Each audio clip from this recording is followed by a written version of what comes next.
Hello and नमस्कार दोस्तों। आज के इस वीडियो में हम डिस्कस करेंगे व्हाट इज़ डाइवर्सिफिकेशन, जो कि है एक मेन टॉपिक। और आज के इस वीडियो में के कॉन्सेप्ट को इतना डिटेल में ये थोड़ा टॉपिक कॉम्प्लेक्स है, लेकिन पर मैं इसे आपके लिए बिल्कुल सिंपल बना दूंगा।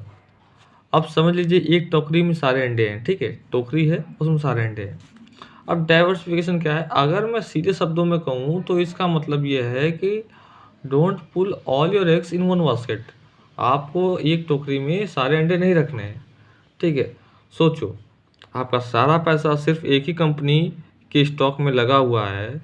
अगर वो कंपनी डूब गई या उसके शेयर गिर गए तो क्या होगा? आपका पूरा इन्वेस्टमेंट खतरे में आ जाएगा, राइट? यही है रिस्क। तो डाइवर्सिफिकेशन इसी रिस्क को कम करता है। अब रिस्क को कैसे बांटें? तो डाइवर्सिफिकेशन का मतलब है कि आप अपने इन्वेस्टमेंट को अलग अलग एसेट में और अलग अलग सेक्टर में बांट दें। पहला बात, असेट क्लासेस क्या होता है? असेट क्लासेस जैसे कि थोड़ा सा पैसा स्टॉक्स में, थोड़ा सा पैसा डेब्ट में यानी बॉन्ड में, थोड़ा सा पैसा गोल्ड में और थोड़ा रियल एस्टेट में लगाएं।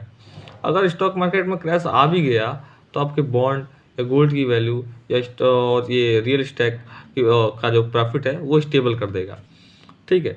और सेक्टर और जियोग्राफीज़ की बात करें तो अगर सिर्फ एक ही सेक्टर जैसे कि आईटी सेक्टर या एक ही देश यानी कि जैसे इंडिया की कंपनी में इन्वेस्ट कर मत करो।